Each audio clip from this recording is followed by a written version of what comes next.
Welcome back. President Obama's travels in the Middle East and Europe have been both substantive and emotional. Bloomberg's Juliana Goldman has been with him throughout and joins us now from Paris. And with me here in the studio is Bloomberg political editor Mike Tackett. Juliana, let's start with you. What does the president believe he accomplished with that speech in Cairo? He began a dialogue with the Muslim world. The president really wanted to lay out several fundamental tensions that have existed for centuries between the Western culture, between the United States and the Muslim world, and he wanted to be honest and upfront and present both sides of the argument, and nowhere was that more apparent than when it came to the Israeli-Palestinian conflict. Juliana, you were there at that University Hall. Describe the emotions, the atmospherics. There was a real cross-section of Muslim culture there. You saw people, you saw Muslim clerics, you saw students, you saw women in their headdresses, in their headscarves. The applause lines were something I thought were particularly interesting.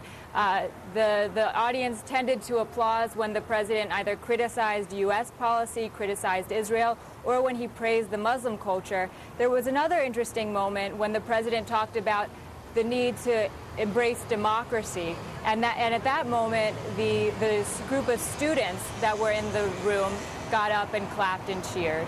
That's interesting. There was no new peace plan, but he was pretty tough on the Israelis on the settlement issue. Do you think he is really prepared to take on Benjamin Netanyahu on this issue? In short, yes, and it's something the president says that the Israelis, in fact, have already agreed to. The president is a true proponent of a two-state solution, and right now he says that the only way to move towards a peaceful two-state solution is for there to be sacrifices on both sides, and the Israelis need to make an overture, a gesture to the Palestinians, to the Arab nations, to show that they're serious about that. Right now, the expansion, the building of settlements seems to be what that overture would be. And what, Juliana, will he demand of the Arabs?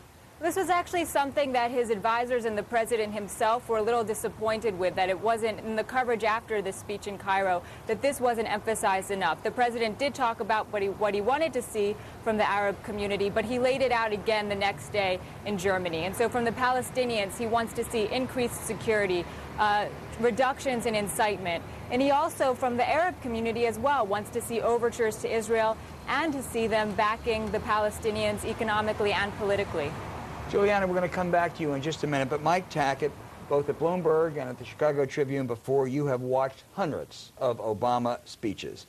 What specifically struck you about this one? You know, I really thought this was a speech that was tailored to young people, to the young adults, to the Arab masses, if you will.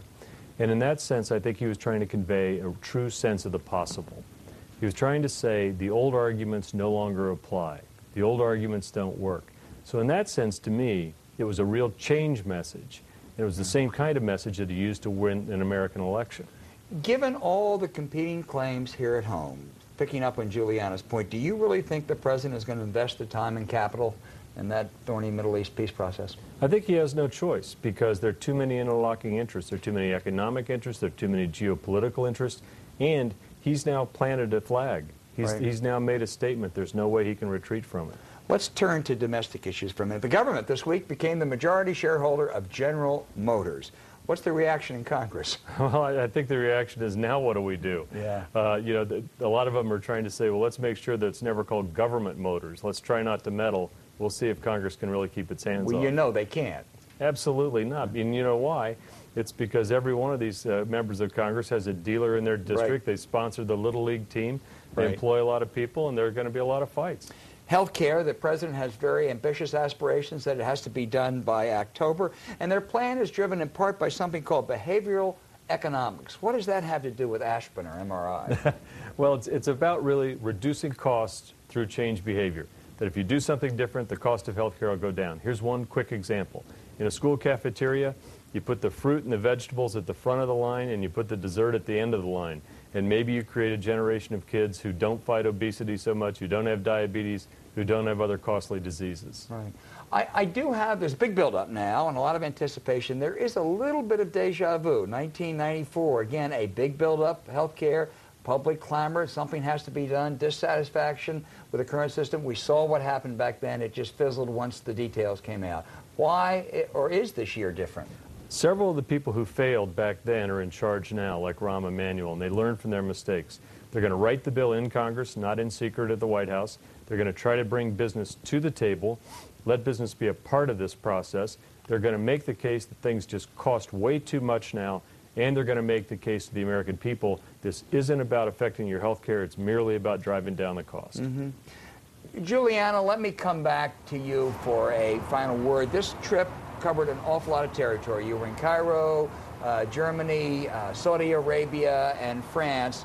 But the other morning, in what must have been one of the most poignant moments you've ever seen, or any of us have ever seen, the president visited the Buchenwald concentration camp, where his great uncle played a role in liberating in April of 1945. You were with him there.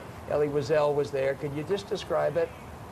Yeah, well, probably what was most moving for the president and for everyone else who was there, quite frankly, was having Elie Wiesel there. This was actually only the second time that Elie Wiesel was back at the camp since he was liberated. And so they got to go see a memorial that hadn't been there before, and they saw a plaque that had a picture of Elie Wiesel the day that he was liberated.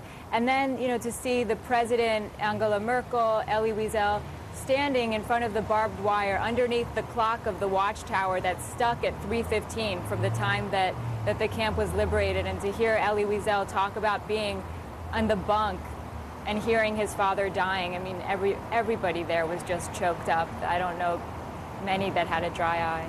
Well, it's a moment I'm sure that you nor anyone else will ever forget.